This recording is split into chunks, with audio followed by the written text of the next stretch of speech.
네, 여야 중진 국회의원이 격주로 나와서 국회 그리고 정치 이슈를 속 시원하게 풀어드리는 시간입니다. 국회 인싸 오늘도 두 분 나오셨고요. 오늘은 또 야당 차례입니다. 미래통합당 3선 유이동 의원이 2주 만에 자리했습니다. 어서 오세요. 네, 안녕하셨어요? 네, 안녕하세요. 그리고 한 분 더 모시죠. 감초 역할을 항상 해주고 계신 우리 김수인 평론가 어서 오세요. 네, 반갑습니다. 네, 지금 유튜브로 방송되고 있습니다. 유튜브 들어가셔서 세계는 그리고 우리는 이렇게 검색하시면 저희들 함께 하실 수 있습니다. 먼저 의원님 그 2주마다 보니까 네. 질문거리들이 참 쌓여요. 2주라는 게 네, 굉장히 네. 많은 일이 벌어질 수 있는 시간이잖아요. 예, 그렇습니다. 요즘 굉장히 바쁘신데 미래통합당의 사모펀드 비리 방지 및 피해 구제 특별위원회 위원장으로 계신데 요즘 현장 조사를 좀 다니신다고 어떻습니까? 위원회 활동 좀 전해주시죠. 지난 9일에 특위를 발족을 했고요. 네. 의원들끼리 모여서 연구도 하고 공부도 하고 세미나도 하고 현장 방문도 열심히 하고 있습니다. 네. 근데 이제 막 시작한 단계고 그래서 저희가 수사기관이 아니기 때문에 딱히 뭐가 나왔다라고 말씀드리긴 좀 어려운데 네. 어찌됐건 그 현 사모펀드 제도에 대한 제도적 허점이 뭔지 그리고 이 안에 참여했던 참여자들이 이 허점을 어떻게 이용했는지 그리고 피해자들은 어떻게 구제할지 이런 부분에 대한 고민을 좀 하고 있고요. 네. 이것에 대한 활동을 하다 보니까 저희가 귀에 낯익은 인사들의 이름도 들리고 해서 이것을 좀 더 확대 재편해서 이 특위를 운영해야 되나 이런 고민하고 있습니다. 그 옵티머스에 한정해서 하십니까? 아니면 전반적인 걸 다 다루십니까? 그 지지난주에 김수민 평론가께서 네. 맨 마지막에 저한테 사과를 해야 되는 거 아니냐. 2015년도에 법을 개정함으로써 이 규제 허들을 완화. 낮춰줬기 때문에 기억납니다. 지금 이런 사태가 벌어진 거 아니냐라는 네. 취지로 이제 말씀을 주셨는데 그 차원에서 보면 저는 2015년도에 법 개정한 부분에 대해서는 그 방향이나 시점이나 이런 것은 참 좋았다고 생각을 합니다. 다만 그 법을 개정한 이후에 그 후속적인 조치, 그러니까 금융당국에서 해야 되는 것들 이런 알람 기능이나 이런 세부적인 디테일한 부분을 챙기지 못한 것, 이것을 시기적으로 좀 놓친 것, 소홀히 한 점, 이 부분에 대해서는 국회를 포함해서 금융당국도 함께 반성해야 된다라는 생각을 갖고 있고요. 네. 그런 전반적인 사항들을 보고 있습니다. 그래서 단순히 옵티머스 사건에 국한되는 것이 아니고 아니라, 네. 이 내용들을 좀 전반적으로 보면서 우리 금융시장 특히 이 자본시장이 좀 성장하는 데 도움이 됐으면 좋겠다라는 생각을 가지고 이 특위에 임하고 있습니다. 네. 어떻게 덧붙이실 네, 말씀 있으십니까? 사과를 하신 것으로 일단 받아들이겠고. 잠시의 반성의 시간. 네. 네. 오늘 보니까 또 통계가 나왔는데 이 사모펀드 관련해서 어떤 사람들이 투자를 했느냐. 그러니까요. 근데 네. 60대 70대가 50%가 넘어요. 그러니까 이게 별천지의 세계가 아니라 보통의 서민이라든지 이런 분들을 포함한 분들, 특히 은퇴 세대 분들이 은퇴자금. 돈을 넣었다가 이게 어떻게 보면 아직까지 타짜들의 세계거든요, 사모펀드가. 근데 이제 그냥 믿고 뛰어들었다가 네네. 이제 많이 다치시는 이런 모습들을 보이고 있는데 정치권이 여기에 대한 규제책이나 또 사후 감독 이런 것들을 지금까지 신경 쓰지 못했고 사실 제가 통합당의 유이동 의원님한테 지지난주에 질문을 드린 거지만 네네. 민주당 역시도 정권 교체 이후에 손질을 하지 않았거든요. 그렇죠. 예, 네네. 정치권이 공통으로 책임져야 될 부분이고 금융당국이 아직까지 특히 금융위원회라든지 이쪽이 부진한 것 같아요.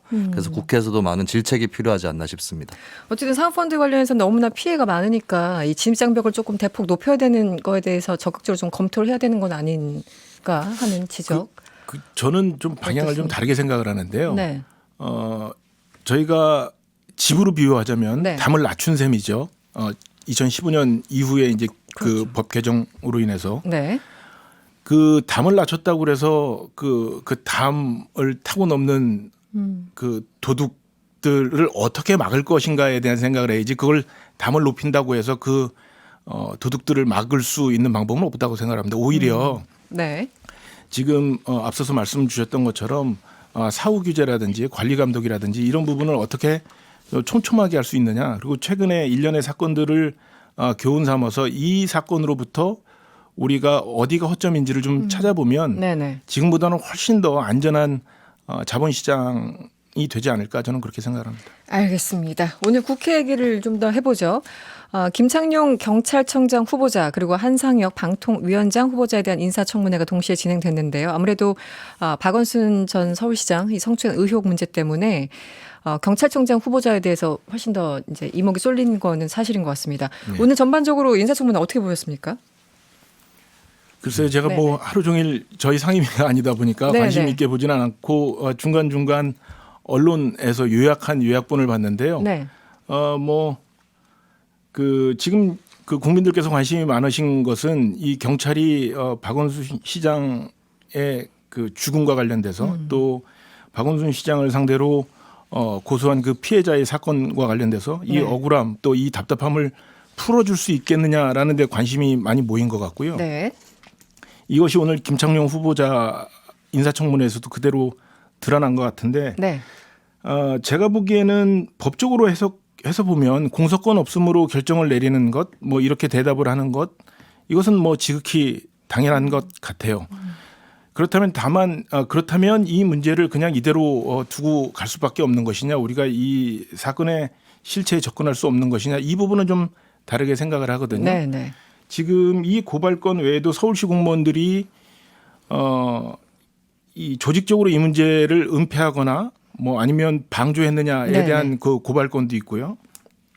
또 하나는 2차 가해와 관련돼서 허위사실 유포라든지 명예훼손이라든지 이 건도 있기 때문에 네네. 이 건들을 저희가 조사하기 위해서는 판결을 내리기 위해서는 전반적으로 이 사건의 전제가 되는 박원순 시장과 관련된 이 문제에 대한 것을 들여다보지 않을 수가 없고 네. 이 기타 여러 가지의 고발건들을 처리하는 과정 속에서 자연스럽게 어느 정도의 사건의 진상에는 좀 우리가 접근할 수 있지 않을까 이런 네. 생각을 하고 있습니다. 네. 김수인 평론가님 오늘 청문회 네. 어떻게 보셨어요? 김창룡 후보자하고 이제 방통위의 한상혁 후보자가 운이 좋다라는 운이 좋다. 느낌을 많이 받았습니다. 네. 이게 인사청문회라기보다는 긴급 현안 질문에 가까운. 뭐 그러니까 성격상. 네. 본인에 대한 공격보다는 지금 현안에 대해서 어떻게 생각하냐라고 네. 했을 때 두 분은 속으로 굉장히 좋아하시지 않았을까. 예, 본인에 대한 공격은 아니기 때문에. 네. 그리고 어떻게 보면 통합당이나 야당이 향후에 있을 박지원 후보자나 이인영 후보자에 대한 청문회를 위해서 좀 숨고르기를 하고 있는 것 아닌가. 네. 예, 그런 생각이 좀 들었습니다. 뭐 이인영 후보자 얘기하셨으니까 이번 주 목요일에 이인영 통일부 장관 후보자 그리고 다음 주 월요일에는 박지원 국가정보원장 후보자에 대해서 인사청문회가 예정돼 있습니다. 말 그대로 엄청난 에너지를 비축해 놓고 있는 그런 분위기도 감지가 되는데 기본적으로 유희동 의원님 통합당은 어떤 판단을 각각 내리고 계신가요? 이인영 후보자 그리고 박지원 후보자. 제가 뭐 판단의 결론 뭐 네. 그 끝은 아직 알 수는 없는데 네. 대략적인 분위기를 전달을 해드리면 네.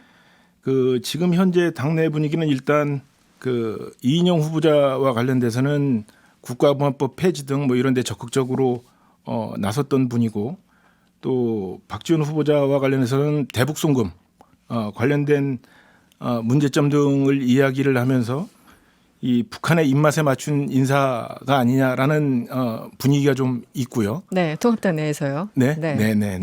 근데 저는 조금 다른 각도에서 이 문제를 좀 보고 있는데요. 네. 그 청와대 인사 발표가 있은 후에 이인영 장관과 임종석 실장 등 이 외교안보 라인에 대해서 북한의 입장이 나왔는데 기대한다라는 입장을 냈었거든요. 근데 저는 이런 입장을 듣고 어떻게 이 입장을 이해해야 하나 하고 고민을 좀 했었었는데 네. 저는 북한이 환영하는 것처럼 이분들이 북한이 기대하는 인사인 만큼 남북 현안을 푸는데 도움이 될 것이다. 그러면 아주 좋겠고요. 그런데 북한이 기대한 만큼 이분들이 역할을 못할 경우, 왜냐하면 남북 문제라는 것은 일전에도 한번 말씀드렸습니다만 이 한반도 문제라는 것이 남북 양자 간의 문제가 아니고 네. 그렇죠. 주변 다자 간의 문제이기 때문에 그 이 두 분이 역할이 아주 제한돼서 이 문제가 못 풀렸을 경우 자신들이 기대한 인사가 이 문제를 해결하지 못한다는 이유로 훨씬 더 지금보다 격한 반응을 네. 낼 경우에는 네네. 남북 문제가 오히려 훨씬 더 어려운 방향으로 가지 않을까 하는 네. 우려가 좀 있습니다. 저는. 아, 그렇군요. 네. 주호영 원내대표가 그런데 특히 박지원 후보자에 대해서 적과 내통하는 사람이다 이런 발언을 했고 문 대통령이 그건 너무한 거 아니니? 뭐 이렇게 얘기를 반응했는데 네. 어떻게 보십니까?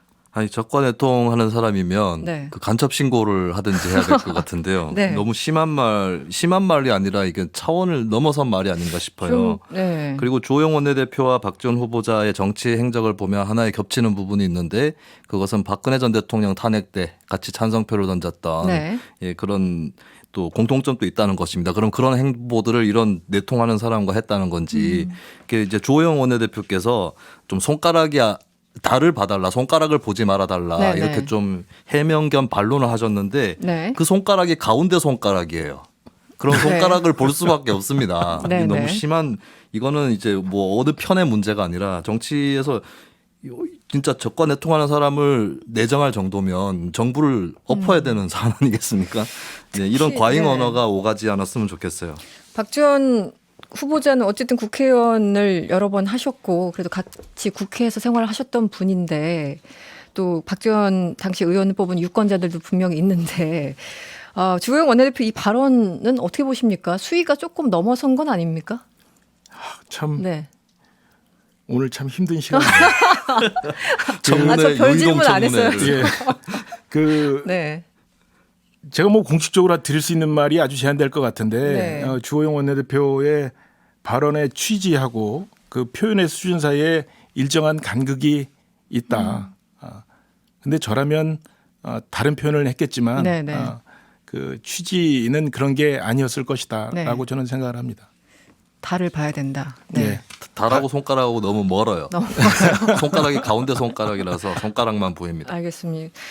제가 몇 가지 질문을 드리니까 당황스러워하셔서 김수현 평론가 네. 그 질문을 좀 하시죠. 네, 유기동 저는 의원에게. 이거 요즘 부동산 관련 의제인데 통합당 백보드를 보니까 분홍색이 아니라 파란색으로 돼 있어요. 맞아요. 예, 바뀌었어요. 그리고 글씨가 그렇게 해도 안 떨어져요 집값. 그러니까 진성준 의원이 MBC 100분 토론 끝날 때쯤 얘기하신 거죠. 네, 그렇고 네. 해놓고 밑에 더불어민주당 이렇게 써놨거든요. 네. 이게 뭐 풍자로서는 괜찮다라고 생각하셔서 그렇게 했을 수도 있겠지만 이거는 손톱 네일 아트를 파란색으로 하고 민주당 생각이 더 나게 하는 통합당이 민주당 말꼬리 잡는 거에 신경 쓰고 있지 않나 이런 생각이 좀 들거든요. 네, 이런 백판을 홍보 전략 어떻게 보십니까? 어떻게 보십니까?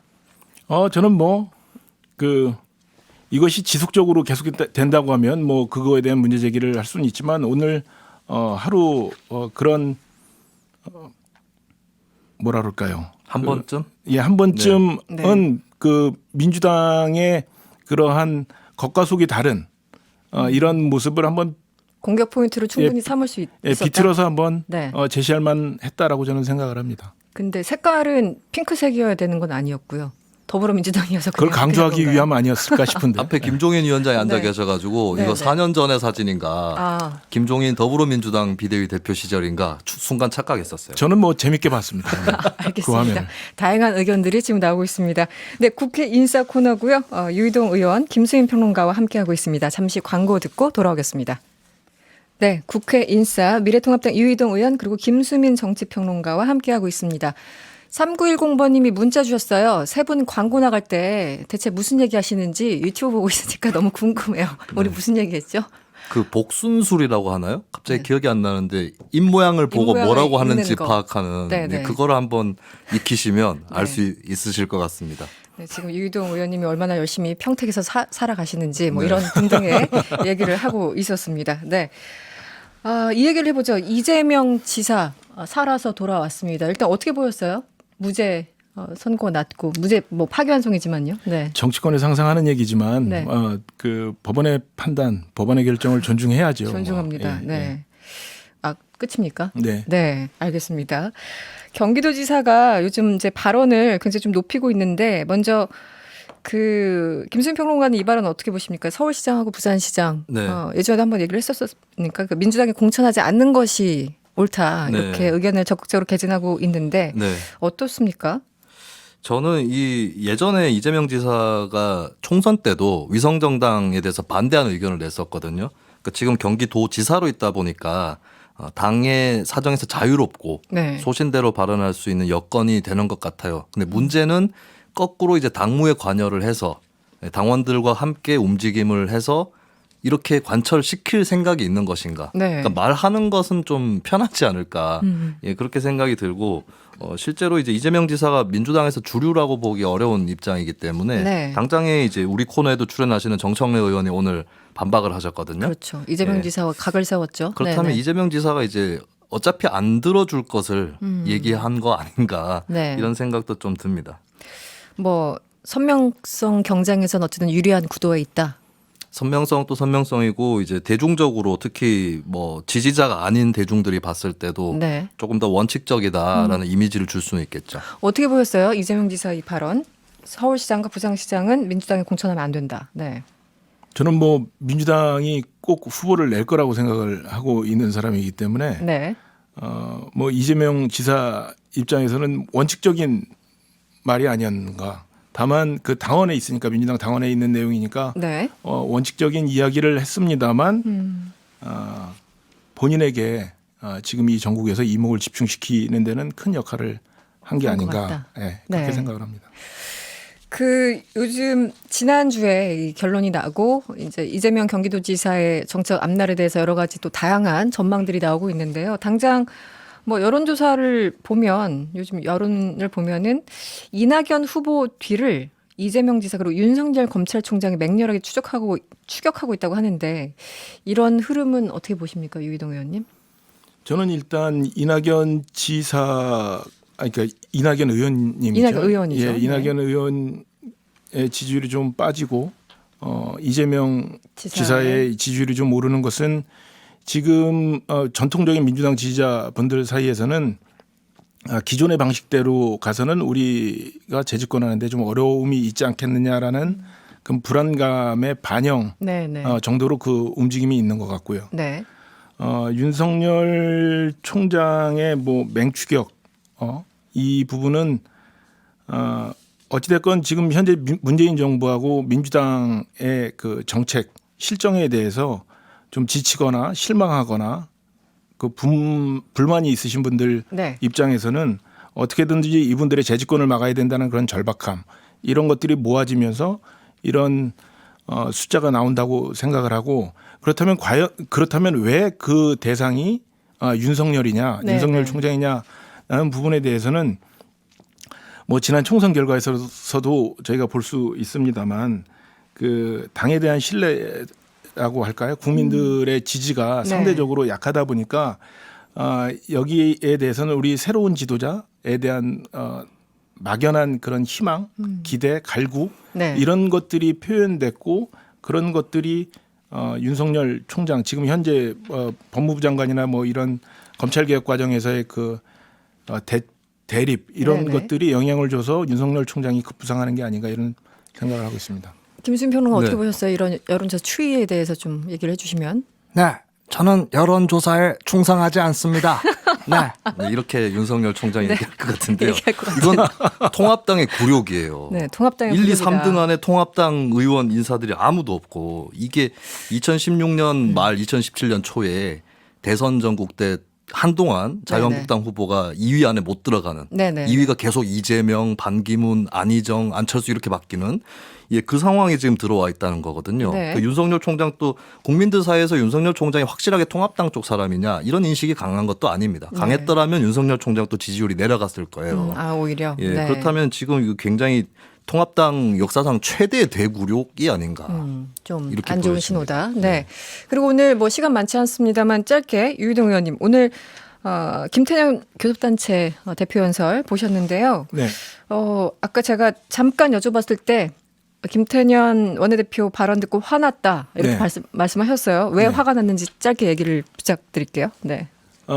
그 뭐 내용이 일관되게 뭐 이렇게 제가 동의할 수 있는 내용이 없었으니까 그 네네. 부분에 대해서 뭐 제가 뭐 딱히 드릴 말씀은 없는데 그 연설 내용 중에 행정수도 이전의 네네. 이야기가 있었습니다. 이슈가 그런데 됐습니다. 행정수도 이전을 언급한 이유가 부동산 대책의 일환으로 그 이야기를 꺼내셨어요. 네. 근데 한 나라의 행정수도를 이전하는 것이 과연 그 부동산 정책의 하위 개념인가 이 부분에 대해서는 저는 지금 현 정부와 집권 여당의 수준을 미루어 볼 수 있는 대목이라고 생각을 하거든요. 네. 행정수도의 이전이라 하면 제가 보기에는 국가적으로는 아주 그 우선순위가 정책적 우선순위가 높아야 되는 사안임에도 불구하고 지금 이것을 집권 4년 차에 와서 부동산 정책이 이렇게 엉망진창이 된 이후에 그것을 메꿔보겠다라는 그런 취지로 네네. 이런 안을 냈다는 것 자체를 저는 제가 들으면서 오늘 제 귀를 의심했습니다. 네. 김수민 평론가 짧게 어땠어요? 이 부동산 정책의 일환으로 네. 보는 것 자체가 굉장히 어이없다. 어이없을 것까지는 아닌데 네. 이제 이거는 수도 이전하고 하려면 시간이 꽤 걸리잖아요. 그래서 네. 당장의 대책을 갈구하는 국민들한테는 대답이 되기는 어려웠을 것 같긴 합니다. 알겠습니다. 국회 인사 오늘은 여기서 마쳐야 되겠네요. 지금까지 유이동 미래통합당 의원 그리고 김수민 평론가와 함께했습니다. 오늘 고맙습니다. 네, 고맙습니다. 갈수록 시간이 짧아지는 것 같아요. 이거 녹음되나요?